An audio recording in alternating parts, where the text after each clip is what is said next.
जोरू कौन खसम है किसका, कौन किसी के नाते हैं। आया जम जब दिया नगारा साफ अलग हो जाते हैं।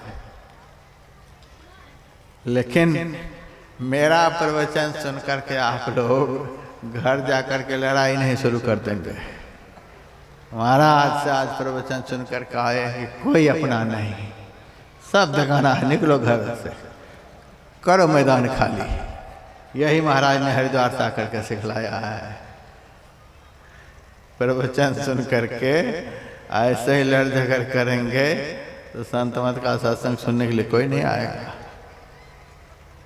यह बोलने की बात नहीं है, सुनहु तात यह कथ कहानी, समझत बने न जाए बखानी। बोलना नहीं है कि तुम बेगाने हो, बस अंदर में बोलना है। सबसे रसिए, सबसे बसिए, सबकी सुनिए बोल। हाजी हाजी कहते रहिए, रहिए अपनी ओर। हाँ में हाँ मिलाते रहो, हमारे हो हमारे हो हमारे हो, लेकिन भीतर से महाराज एक भी हमारे नहीं हो, एक भी नहीं।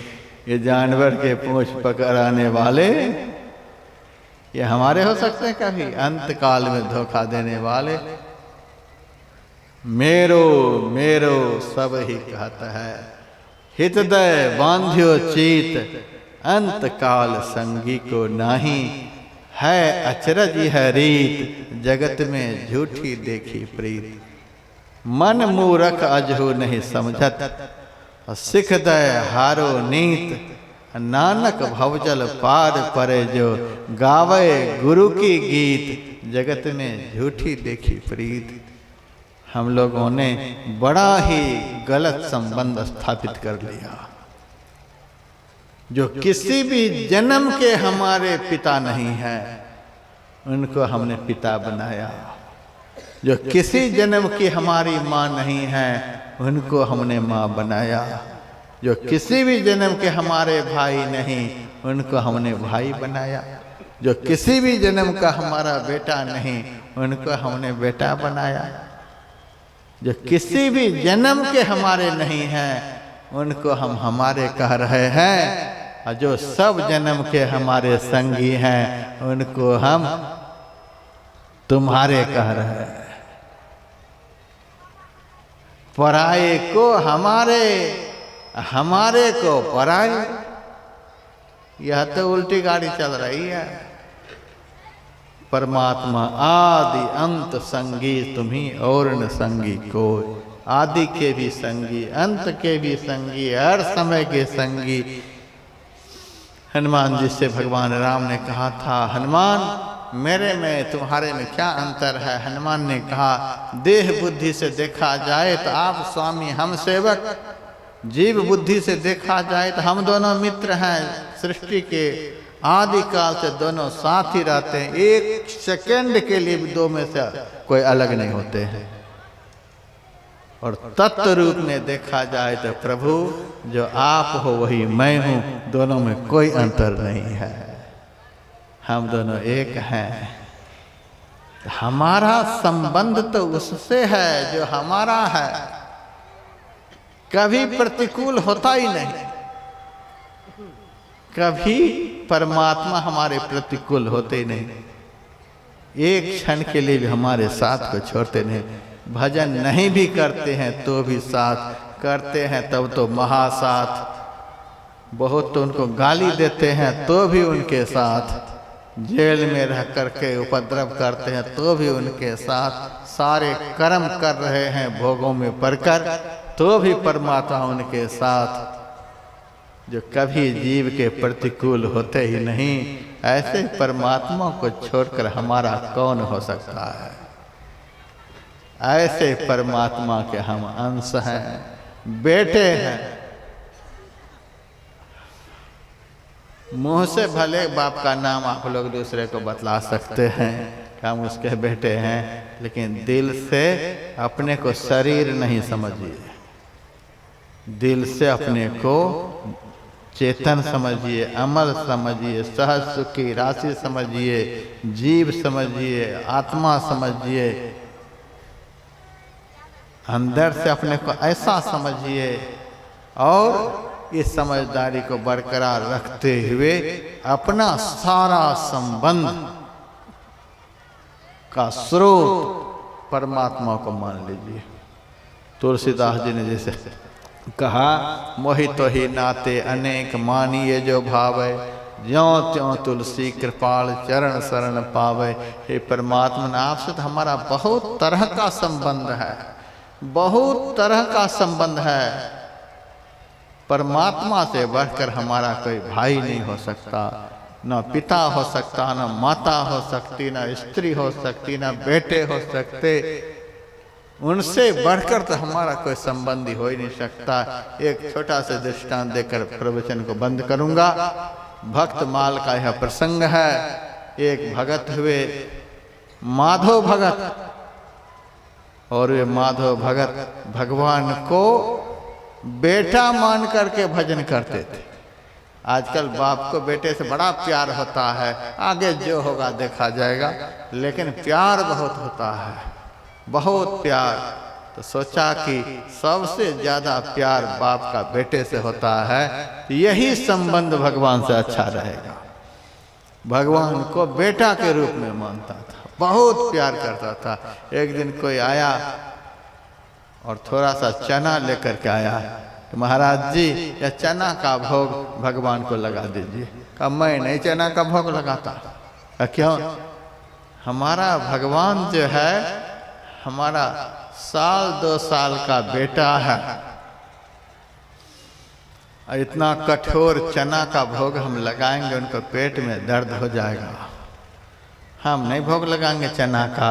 हमारे भगवान को तो सूजी का हलवा का भोग लगता है, चानन चूर चावल की खीर का भोग लगता है। यह भोग हमारे भगवान को लगता, चना वगैरह नहीं हम खिलाते भगवान को। कितना प्यार था भगवान से। एक दिन माधव भगत तीर्थाटन के लिए निकले, तो रणछोड़ भगवान के मंदिर में गए।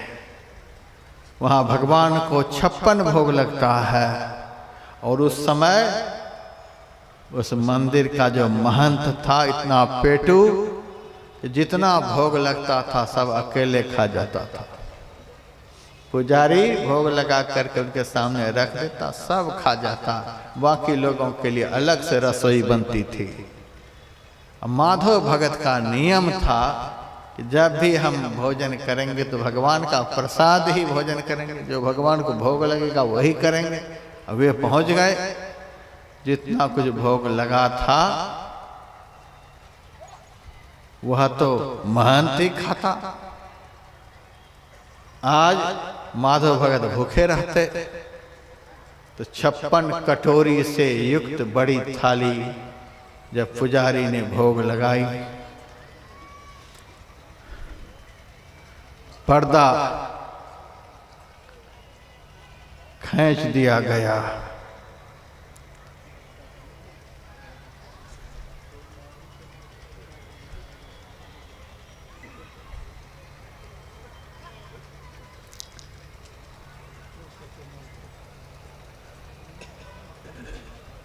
ए माई बैठाओ इनको। अरे बैठा दो, हाथ पकड़ के बैठाना होता है।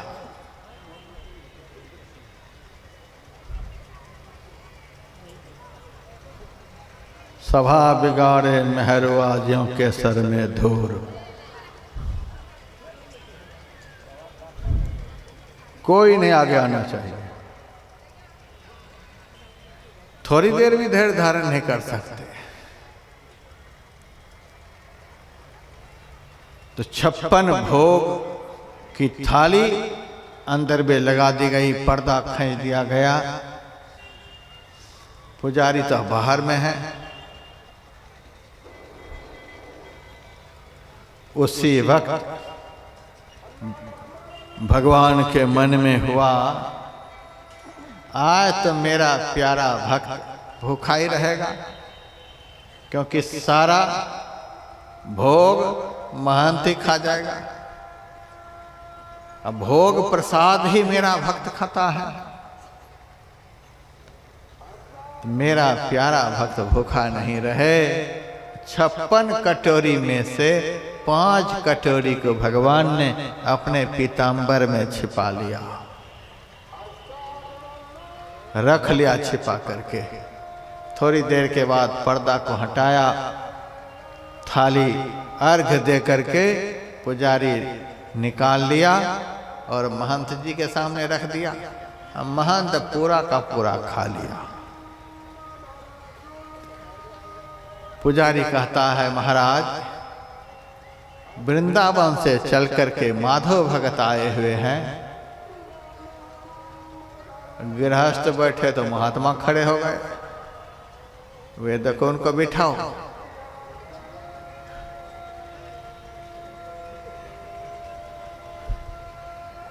लाल उजला में आफत है,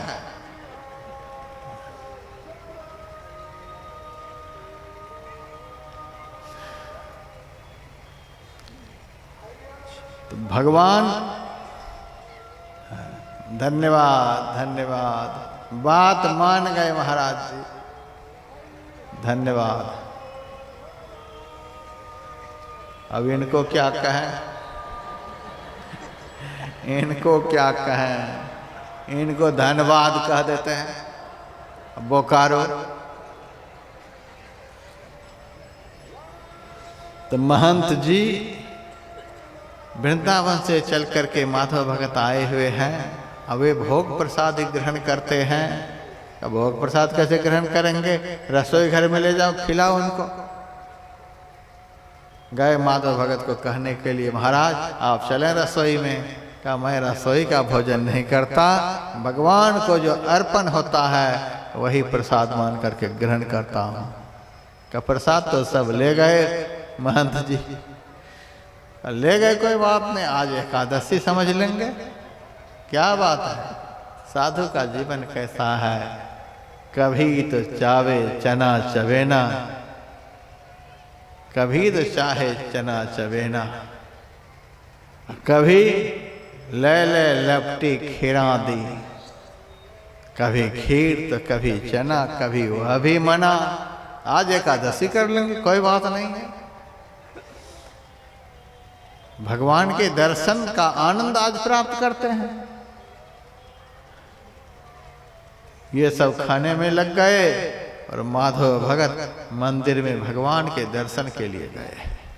जैसे मंदिर में माधव भगत प्रवेश करते हैं, अपने आप फाटक लग गया। फाटक के भीतर माधव भगत है और भगवान जो निराकार हैं, ऐसे प्यारे भक्त के लिए साकार बन गए। देखिए इस जीव का कितना बड़ा मित्र है भगवान, हम कह नहीं सकते। यदि थोड़ा भी यह जीव उनसे प्रेम करे, वो निराकार से साकार बन जाते हैं, निर्गुण से सगुण बन जाते हैं, अब परमात्मा से सामान्य मनुष्य के रूप धारण कर लेते हैं। ऐसा कोई संबंधी होगा दुनिया में? इतना प्रेम करने वाला भगवान होकर के भी आज अपने प्यारे भक्त के लिए चोरी तक कर लिए। 5 कटोरी छिपा करके रख लिए। पीताम्बर के अंदर से भगवान 5 कटोरी निकाल करके माधव भगत के हाथ में दिया कि माधव जल्दी जल्दी से खा ले। भगवान यह कटोरी कहाँ से आई? आज मैंने तुम्हारे लिए चोरी कर ली। 5 कटोरी चुरा करके रख लिया। को पेटू महंत तुमको कुछ खाने के लिए नहीं देगा। संसार के भोगी लोग 5 स्टार होटल में जाकर अनेकों भोग को ग्रहण करते हैं और भजन करने वाला भूखा रह जाएगा। हमसे नहीं रहा जाता है। ये खाने नहीं देगा तुमको, इसीलिए मैंने तुम्हारे लिए चुरा के रख लिया, जल्दी जल्दी से खा ले। माधव भगत क्या खाए, आंख से इतनी आंसू बह रही, हमारे लिए भगवान ने चोरी कर ली। रो नहीं माधव, जल्दी से खाओ नहीं तो हमारा पोल खुल जाएगा। जल्दी से खा भी रहे हैं, रो भी रहे हैं, खा भी रहे हैं, रो भी रहे हैं। माधव भगत 5 कटोरी के प्रसाद खा लिए और उसके बाद अब कटोरी धोएं कैसे, कैसे कटोरी लेकर बाहर जाएंगे। भगवान ने झपट करके माधव भगत के हाथ से कटोरी छीन ली। सारे जीवन माधव तूने हमारी कटोरी धोई है, आज तुम्हारी कटोरी को हम धोएंगे, तुम्हारी कटोरी को हम धोएंगे। अब छीना झपट हो रही है भगत और भगवान में, हम धोएंगे तो हम धोएंगे, लेकिन भगवान छीन ही लिए, आज हम धोएंगे। और अपने पीताम्बर से और अपने सामने रखे पात्र के गंगा जल से भगवान कटोरी को धोए, पीताम्बर से पोंछे और अपने हाथ से जल लेकर के माधव भगत के मुंह को पोंछ दिए, हाथ को धुला दिए, फिर पीताम्बर से उनके हाथ और मुंह को पोंछ दिए और कहा माधव अब तक तो तू मुझे बेटा मानता था, आज से मैं तुमको बेटा मानता हूं। कहा अब जा, अब आराम कर। उसी वक्त फाटक खुला, माधव भगत रोते हुए बाहर निकले। कहिए परमात्मा से बढ़कर हमारे संबंधी कौन हो सकते हैं? हमारा सबसे बड़ा संबंधी परमात्मा है। ईश्वर अंश, उस परमात्मा के हम अंश हैं जो परमात्मा हमसे इतना प्यार करते हैं। उस परमात्मा से हमको प्यार करना है। उस परमात्मा से हमारा प्यार कैसे होगा, यह सब मैं कल बताऊंगा। बता सकता हूं अभी भी, लेकिन अभी नहीं बताऊंगा। अभी बता दूंगा तो कल आप लोग आएंगे। हम तो सारे पाठ पढ़ ही लिए, अब काहे के लिए सुबह जाएं? हमें तो कल शाम तक इस मजमा को जमा करके रखना है। इसलिए हिसाब से अब उस प्रभु से हमारा प्यार कैसे हो, इस विषय में कल सुनाऊंगा। यही थोड़ा सा भी सुनाया। अब तो 2 आध्यात्मिक आरती भी कर ही लेनी चाहिए। एक साधारण देवी देवता, एक छठ माँ की पूजा आप लोग करते हैं। माँ तो है नहीं, बाप है। चौठी चंद्रमा, वो भी बाप ही हैं। कितने भी आप दुनिया भर के पूजा करते हैं, लेकिन बिना आरती के पूजा को खत्म करते हैं। सबसे बढ़कर प्रथम देव गुरुदेव जगत में गुरु महाराज मंच पर विराजमान है। और गुरु महाराज की आरती किए बिना यदि हमारे सत्संगी उठ करके चल देते हैं तो मैं नहीं समझता कि वो सत्संग को समझ पाए हैं, सत्संग की मर्यादा को समझ पाए हैं।